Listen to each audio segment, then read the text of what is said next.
નમસ્કાર વિદ્યાર્થી મિત્રો, લિબર્ટી સ્કૂલ દ્વારા આયોજિત ઓનલાઈન ક્લાસીસમાં આપનું હાર્દિક સ્વાગત છે।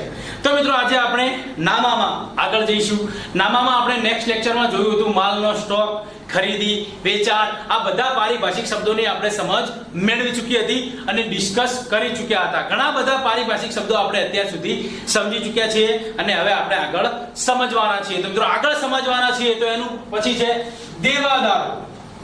તો મિત્રો તમારા મનમાં પ્રશ્ન થશે દેવાદારો એટલે શું? દેવાદારો એટલે સિમ્પલ છે, દેવાદારો વિશે તમારે માહિતી મેળવવાની હોય। દેવાદારો કોને કહેવાય? તો મિત્રો નામાની ભાષામાં, હિસાબી પદ્ધતિની ભાષામાં તમને સમજાવું કે દેવાદારો એટલે જ્યારે કોઈ ગ્રાહકને તમે તમારા ધંધા દ્વારા તમારા કોઈ ગ્રાહકને, ધ્યાન રાખજો ખાસ, તમારા ધંધા દ્વારા તમારા કોઈ ગ્રાહકને તમે શાક પર માલનું વેચાણ કરો છો। શાક પર એટલે કે ઉધાર પર, ધ્યાન રાખજો ખાસ, તમારા કોઈ ગ્રાહકને શાક પર માલનું વેચાણ કરવામાં આવે, તમારા કોઈ ગ્રાહકને શાક પર એટલે કે ઉધાર પર માલનું વેચાણ કરવામાં આવે ત્યારે તે ગ્રાહકોને શું કહેવામાં આવે છે?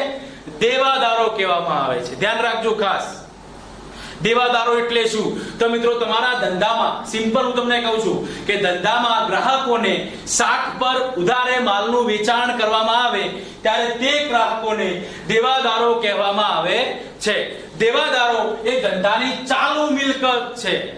આપણે ખાતાના પ્રકારોમાં જોઈશું તો મિત્રો દેવાદારો એ ધંધાની ચાલુ મિલકત છે। તો મિત્રો આ પ્રશ્ન મતલબ આ નાણાં જે મેળવ્યા છે, ઉધારે વેચાણ કર્યું છે, એને ભવિષ્યમાં નાણાં મેળવવાના કેટલા માલનું ઉધાર વેચાણ કર્યું છે, એટલા રૂપિયાનું એ ધંધાનો શું બને છે? દેવાદાર બને છે। સિમ્પલ છે મિત્રો, તમે કોઈ ગ્રાહકને ઉધારે માલને વેચાણ કરો તો એ મિત્રો જ્યાં સુધી એ નાણાં ન ચૂકવે ત્યાં સુધી એ તમારો શું કહેવાય છે? દેવાદાર કહેવાય છે। તો મિત્રો દેવાદાર એ ધંધાની ચાલુ મિલકત છે। હવે આપણે આગળ જઈએ લેણી હુંડી। હવે લેણી હુંડી એટલે શું? તો મિત્રો લેણી હુંડી એ ધંધાનો લેખિત દસ્તાવેજ છે। ધ્યાન રાખજો ખાસ, શું છે? તો લેણી હુંડી એ ધંધાનો લેખિત દસ્તાવેજ છે। લેણી હુંડીમાં બે પક્ષકારો હોય છે, એક હુંડી લખનાર અને બીજો હોય છે હુંડી સ્વીકારનાર। તો મિત્રો જેને નાણાં મેળવવાના છે એ હુંડી, જેની પાસેથી નાણાં મેળવવાના છે એને લખશે, એટલા માટે બે પક્ષકારો છે, હુંડી લખનાર અને હુંડી સ્વીકારનાર। હવે મિત્રો ધ્યાન રાખજો કે હુંડી લખનાર શા માટે હુંડી લખે છે? તો મિત્રો હુંડી લખનાર ભવિષ્યની નિર્ધારિત તારીખે ચોક્કસ રકમ મેળવવાનો અધિકાર ધરાવે છે। ધ્યાન રાખજો ખાસ, જે હુંડી લખે છે એ હુંડી સ્વીકારનાર પાસેથી જે તારીખ, જે સમય હોય એ પ્રમાણે રકમ ચોક્કસ મેળવે એવો અધિકાર ધરાવે છે, એટલા માટે હુંડી સ્વીકારે છે। આ હુંડીના આપણે આખું ચેપ્ટર આપણે આગળ શીખવાના છીએ, સમજવાના છીએ, એટલે આપણે ધ્યાન રાખજો। તો હુંડી એટલા માટે શું બને છે? એના માટે લેણું બને છે, એટલે તેનું શું બને છે? લેણું બને છે। તો હુંડી લખનાર માટે આ શું ગણાય છે? લેણી હુંડી ગણાય છે। જે હુંડી લખે છે એના માટે શું ગણાય છે? લેણી હુંડી ગણાય છે। ધ્યાન રાખજો ખાસ। તો મિત્રો આ લેખિત દસ્તાવેજમાં હુંડી સ્વીકારનાર નિર્ધારિત સમયે નિર્ધારિત રકમ હુંડી લખનારને ચૂકવશે તેની લેખિત જવાબદારી છે। તો મિત્રો જે હુંડી સ્વીકારનાર છે એ નિર્ધારિત સમયે હુંડી લખનારને નાણાં ચૂકવશે, એ એની એક જવાબદારી છે, દસ્તાવેજ છે। તો લેણી હુંડીમાં હુંડી લખનારને પાક્યા તારીખે હુંડીમાં લખેલ રકમ હુંડી સ્વીકારનાર ચૂકવે છે। મેં તમને કીધું એ પ્રમાણે પાક્યા તારીખે એ હુંડી સ્વીકારનાર હુંડી લખનારને નાણાં ચૂકવી દેશે। તો મિત્રો સામાન્ય રીતે લેણી હુંડી શેમાંથી ઉદ્ભવે છે? દેવાદારોમાંથી ઉદ્ભવે છે। જ્યારે તમે માલનું ઉધાર વેચાણ કરો છો ત્યારે તમે એની પાસે નાણાં માંગતા થાઓ છો અને આ દેવાદારોને કારણે લેણી હુંડી ઉદ્ભવે છે નાણાં મેળવવા માટે। તો સગવડી હુંડીઓ પણ વ્યવહારમાં પ્રચલિત છે। આવી ઘણી બધી હુંડીઓ આપણે અલગ પ્રકરણમાં ચર્ચા કરવામાં આવશે। સિમ્પલ યાદ રાખવાનું કે લેણી હુંડી એ લેખિત દસ્તાવેજ છે, હુંડી લખનાર એ નિર્ધારિત સમયે નાણાં મેળવવાનો અધિકાર ધરાવે છે, આટલું યાદ રાખવાનું। એમાં બે પક્ષકારો હોય છે, બરાબર છે। હવે આપણે આગળ જઈએ લેણું। મિત્રો લેણું એટલે શું?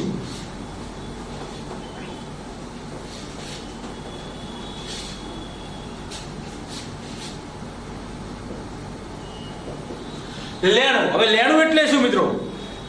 તો વેપારી દ્વારા ધંધાના વ્યવહારોના કારણે અન્ય વ્યક્તિ કે વ્યક્તિઓ પાસેથી કોઈ રકમ ભવિષ્યમાં મેળવવાની બાકી હોય તેને શું કહેવામાં આવે છે? લેણા કહેવામાં આવે છે. ધ્યાન રાખજો, મળવાની બાકી કોઈ આવક હોય ભવિષ્યમાં, મિત્રો ભવિષ્યમાં કોઈ મળવાની બાકી આવક હોય તો એ શું કહેવામાં આવે છે? લેણા તરીકે ઓળખવામાં આવે છે. ધ્યાન રાખજો ખાસ, તમે કોઈ ધંધાનો વ્યવહાર કર્યો હોય અને કોઈ વ્યક્તિ પાસેથી અથવા કોઈ બે કે તેથી વધારે વ્યક્તિઓ હોય કે વ્યક્તિઓ પાસેથી કોઈ રકમ તમારે મેળવવાની હોય અથવા કોઈ રકમ ભવિષ્યમાં મળવાની બાકી હોય તો મિત્રો આપણે એને શું કહીશું? લેણા તરીકે ઓળખવામાં આવે છે. દેવાદારો અને લેણી હુંડીની રકમનો લેણામાં સમાવેશ કરવામાં આવે છે, કારણ કે દેવાદારો પાસેથી પણ નાણાં મેળવવાના હોય છે અને લેણી હુંડી સ્વીકારનાર હોય એની પાસેથી પણ નાણાં મેળવવાના હોય છે, એટલા માટે એનો સમાવેશ લેણામાં થાય છે.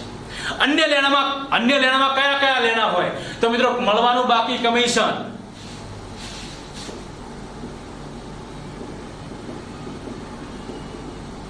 જે પણ મળવાનું બાકી હોય તમારું લેણું કહેવાય. મળવાનું બાકી ભાડું, મળવાનું બાકી કમિશન, મળવાનું બાકી ભાડું, પછી કોઈ વ્યાજ મળવાનું બાકી હોય, મળવાનું બાકી વ્યાજ, પછી અગાઉથી ચૂકવેલ ખર્ચાઓ, તમે કોઈ અગાઉથી ચૂકવેલ ખર્ચો હોય,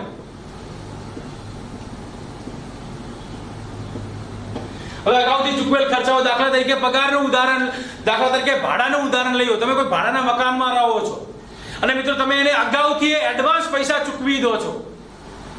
દાખલા તરીકે આ મહિનાના ભાડા તમે આ મહિનાનું ભાડું અને સાથે 2 મહિનાનું આવતા 2 મહિનાનું ભાડું પણ તમે એને ચૂકવી દો છો તો મિત્રો તમારો ખર્ચ છે, પરંતુ તમે એને અગાઉથી ચૂકવેલ ખર્ચ છે, હજી તમે એના પાસેથી માગો છો એટલા માટે લેણું કહેવાય છે. તો મિત્રો અગાઉથી ચૂકવેલ ખર્ચા પણ લેણામાં ઓળખવામાં આવે છે. મિત્રો યાદ રાખજો, લેણું એટલે લોન ધિરાણનો પણ સમાવેશ થાય છે. તો કઈ કઈ લેણામાં કોનો સમાવેશ થાય છે ધ્યાન રાખજો. પહેલા નંબરમાં છે દેવાદારો, બીજા નંબરમાં છે લેણી હુંડી, ત્રીજા નંબરમાં છે મળવાની બાકી આવકો અને ચોથા નંબરમાં છે અગાઉથી ચૂકવેલ ખર્ચાઓ. આ લેણામાં સમાવેશ થાય છે. ધ્યાન રાખજો, લેણું એટલે શું? આ બધા લેણામાં સમાવેશ કરવામાં આવે છે. દેવાદારો, લેણી હુંડી, મળવાની બાકી આવકો, અગાઉથી ચૂકવેલ ખર્ચાઓ. તો મિત્રો આ બધું શેમાં આવશે? લેણામાં આવશે. ધ્યાન રાખજો ખાસ. હવે આપણે સમજીએ લેણદારો. હવે લેણદારો એટલે શું?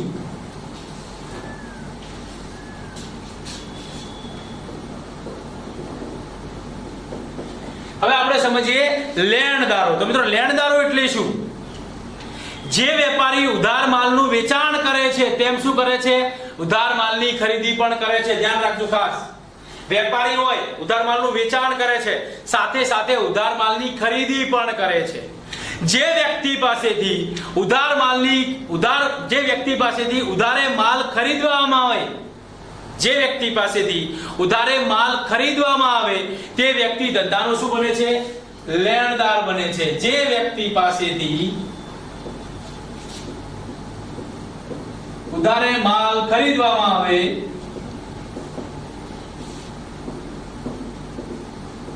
તે વ્યક્તિ ધંધાનો લેણદાર બને છે. જે વ્યક્તિ પાસેથી ઉધાર માલ ખરીદવામાં આવે તે વ્યક્તિ ધંધાનો શું બને છે?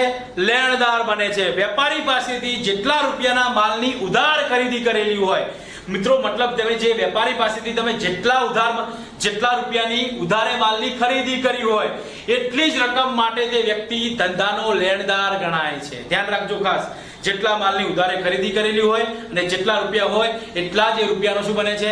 લેણદાર બને છે. લેણદારોને ચાલુ જવાબદારી તરીકે ગણવામાં આવે છે. ધ્યાન રાખજો ખાસ, લેણદારો એ ચાલુ જવાબદારી છે. ચાલુ જવાબદારીનો એક ભાગ છે, આપણે શીખ્યા હતા ચાલુ જવાબદારીમાં.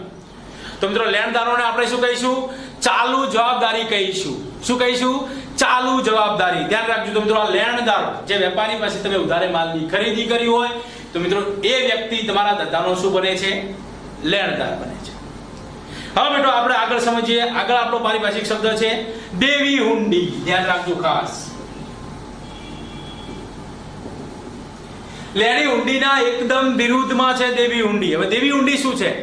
તો મિત્રો દેવી હુંડી પણ એક લેખિત દસ્તાવેજ છે. આ પણ એક લેખિત દસ્તાવેજ છે મિત્રો. દેવી હુંડી શું છે? લેખિત દસ્તાવેજ છે. એમાં પણ બે પક્ષકારો હોય છે. એમાં પણ હુંડી લખનાર અને હુંડી સ્વીકારનાર એમ બે પક્ષકારો હોય છે. અહીં શું હોય છે કે હુંડી સ્વીકારનાર ભવિષ્યની નિર્ધારિત તારીખે ચોક્કસ રકમ ચૂકવવાની જવાબદારી સ્વીકારે છે. મિત્રો દેવી હુંડી ધ્યાન રાખજો, જે હુંડી સ્વીકારનાર હોય એને કોઈ ભવિષ્યની તારીખ હોય, એ ભવિષ્યની તારીખમાં એને રકમ ચોક્કસ ચૂકવવાની જવાબદારી સ્વીકારે છે. એ રકમ એને ચૂકવવાની જ છે મિત્રો, તો એ જવાબદારી સ્વીકારે દેવી હુંડી કહેવાય. એટલે દેવી હુંડી એનું શું બને છે? દેવું બને છે. ધ્યાન રાખજો ખાસ, જેમ લેણી હુંડી એ લેણું બને છે, ત્યારે દેવી હુંડી એ શું બને છે? દેવું બને છે. હુંડી સ્વીકારનાર માટે દેવી હુંડી ગણાય છે. કોના માટે? તો મિત્રો હુંડી સ્વીકારનાર માટે આ શું બને છે? હુંડી સ્વીકારનાર માટે શું બને છે? દેવી હુંડી બને છે. હુંડી સ્વીકારનાર માટે દેવી હુંડી બને છે. ધ્યાન રાખજો ખાસ, આ લેખિત દસ્તાવેજની હુંડી સ્વીકારનાર નિર્ધારિત સમયે નિર્ધારિત રકમ હુંડી લખનારને ચૂકવશે તેવી લેખિત જવાબદારી સ્વીકારે છે. મિત્રો હુંડી જેને લખી છે એને હુંડી સ્વીકારનાર એ રકમ નિર્ધારિત સમયે ચૂકવી દેશે એવી જવાબદારી એ સ્વીકારે છે. શેમાં સ્વીકારે છે? દેવી હુંડી મારફતે. તો મિત્રો દેવી હુંડીમાં હુંડી સ્વીકારનાર પાક્યા તારીખે હુંડીમાં લખેલ, જે પાકવાની તારીખ હોય એમાં હુંડીમાં લખી હોય એ રકમ હુંડી લખનારને ચૂકવી આપે છે. મિત્રો જ્યારે પણ એની પાક્યા તારીખ હોય, 30 દિવસ હોય, 2 મહિના હોય કે 3 મહિના હોય, એ જ્યારે પણ એ તારીખ પાકે છે ત્યારે રકમ એને ચૂકવી દેશે એવી એને લેખિત જવાબદારી કરે છે અને મિત્રો એને રકમ ચૂકવી આપે છે. સામાન્ય રીતે દેવી હુંડી શેમાંથી ઉદ્ભવે છે? લેણદારોમાંથી ઉદ્ભવે છે. ધ્યાન રાખજો ખાસ, જેમ લેણી હુંડી એ દેવાદારોમાંથી ઉદ્ભવે છે, તેમ દેવી હુંડી પણ લેણદારોમાંથી ઉદ્ભવે છે. એટલે મિત્રો ખાસ ધ્યાન રાખજો. હવે આપણે સમજવાના છીએ, હવે આપણે શું સમજવાના છીએ? તો મિત્રો આપણે હવે લેણદારો વિશે સમજ્યા છીએ. લેણદારોમાં તમને ખબર પડી ગઈ હશે કે મિત્રો દેવી હુંડી આપણે સમજતા હતા. મિત્રો દેવી હુંડી એક લેખિત દસ્તાવેજ છે. એમાં બે પક્ષકારો હોય છે, હુંડી લખનાર અને હુંડી સ્વીકારનાર. તો મિત્રો હુંડી સ્વીકારનાર એ નિર્ધારિત સમયે ચોક્કસ રકમ ચૂકવી આપશે એવી જવાબદારી એ સ્વીકારે છે. તો મિત્રો આ એટલા માટે શું કહેવામાં આવે છે? હુંડી સ્વીકારનાર માટે એ દેવી હુંડી બને છે. હવે આપણે આગળ જવાના છીએ દેવું. જેમ લેણું શીખ્યા છીએ તેમ દેવું શીખીએ. તો મિત્રો દેવું શું છે? તો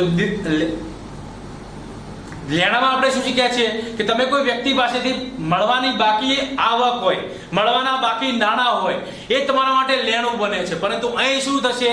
તો મિત્રો જ્યારે પણ એ ધંધાના વ્યવહારો કરવામાં આવે એના કારણે તમે કોઈ વ્યક્તિ કે વ્યક્તિઓને કોઈ રકમ ભવિષ્યમાં ચૂકવવાની હોય તેને શું કહેવામાં આવે છે? દેવા તરીકે ઓળખવામાં આવે છે. ધ્યાન રાખજો ખાસ, ભવિષ્યમાં રકમ ચૂકવવાની હોય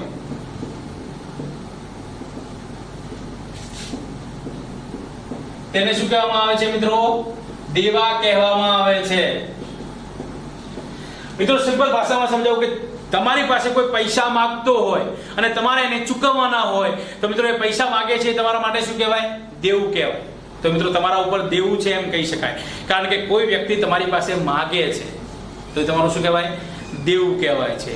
લેણદારો અને દેવી હુંડીનો મતલબ લેણદારો અને દેવી હુંડીનો રકમનો સમાવેશ દેવામાં કરવામાં આવે છે. ધ્યાન રાખજો ખાસ, દેવામાં કોનો સમાવેશ થાય છે? તો મિત્રો લેણદારો અને દેવી હુંડીનો સમાવેશ દેવામાં કરવામાં આવે છે. ઉપરાંત શું આવવામાં આવે છે? કયા?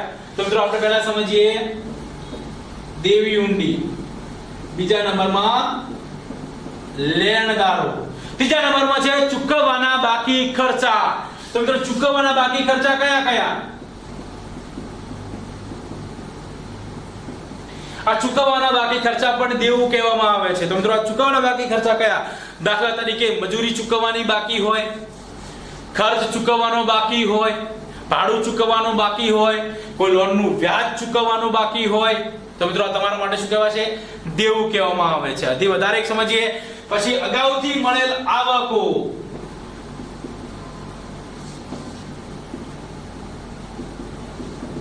તો મિત્રો અગાઉથી મળેલ આવકો પણ દેવામાં સમાવેશ થાય છે. અગાઉથી મળેલ આવક, દાખલા તરીકે તમને કમિશન મળવાનું હોય, એ 2 મહિનાનું તમને કમિશન મળ્યું છે, પણ આવતા બે મહિના માટે પણ તમને કમિશન મળી ગયું છે. તો મિત્રો 2 મહિનાનું તમને એડવાન્સમાં કમિશન મળી ગયું છે. તો તમારી અગાઉથી મળેલ આવક કહેવાય. તો મિત્રો અગાઉથી મળેલ આવક પણ દેવામાં કહેવામાં આવે છે. ધ્યાન રાખજો ખાસ, અગાઉથી મળેલ આવકો એક પ્રકારનું દેવું જવાબદારી ગણાય છે. આ તમામ પ્રકારના દેવા ચાલુ જવાબદારી છે. અમે જેમને દેવા કીધા એ મિત્રો કયા છે? ચાલુ જવાબદારી છે. લાંબા ગાળાની જવાબદારી પણ હોય છે. ચાલુ જવાબદારીમાં કેવી હોય છે? લાંબા ગાળાની જવાબદારી છે. આપણે કઈ છે? તો મિત્રો દેવામાં કોનો સમાવેશ થાય છે? એક દેવી ઊંડી, બીજા નંબરમાં લેણદારો, ત્રીજા નંબરમાં ચૂકવવાના બાકી ખર્ચા, ચોથા નંબરમાં છે અગાઉથી મળેલ આવકો. તો મિત્રો આ બધું જ શેમાં સમાવેશ થાય છે? દેવામાં સમાવેશ થાય છે. ધ્યાન રાખજો ખાસ. હવે આપણે આગળ જઈએ પડતર ઉપર. તો મિત્રો આશા રાખું છું કે તમે આ શીખ્યા, સમજી ચૂક્યા હશો.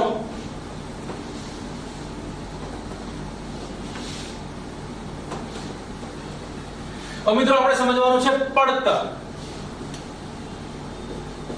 મિત્રો પડતર એટલે શું? તો મિત્રો પડતર સમજવા માટે કોઈ પણ વસ્તુ તમે જ્યારે તૈયાર કરો છો અથવા કોઈ વસ્તુની તમે સેવા પૂરી પાડો છો અને એના માટે જે પણ ખર્ચાઓ થાય, એના માટે જે ખર્ચાઓનો સમાવેશ કરવામાં આવે છે, તે ખર્ચાઓના સરવાળાને શું કહેવામાં આવે છે?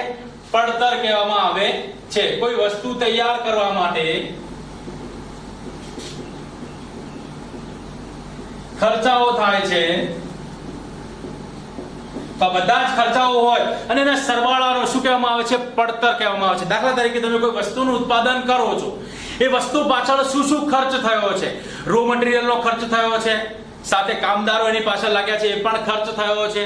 તો મિત્રો આ બધા ખર્ચો, વીજળી બિલ, યંત્રનો ઘસારો, તો મિત્રો આ બધા ખર્ચા જે વસ્તુ બનાવવા પાછળ થયા છે એ શું કહેવાશે?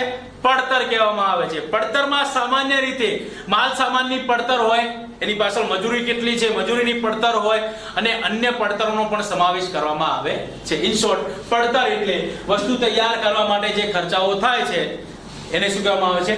પડતર કહેવામાં આવે છે. પછી છે મિત્રો વાઉચર.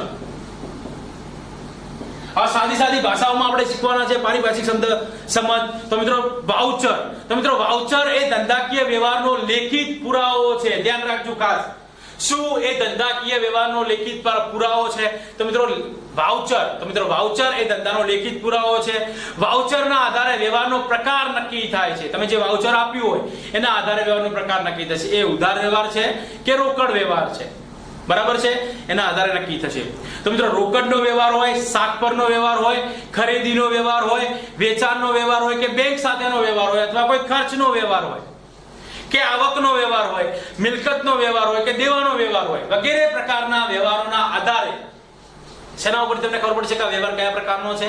તો મિત્રો વાઉચરના આધારે તમને ખબર પડશે કે આ મિલકતનો ખરીદીનો વ્યવહાર છે કે વેચાણનો વ્યવહાર છે, કોઈ ખર્ચાનો વ્યવહાર છે કે આવકનો વ્યવહાર છે, ખરીદીનો વ્યવહાર છે, રોકડ વ્યવહાર છે કે ઉધાર વ્યવહાર છે.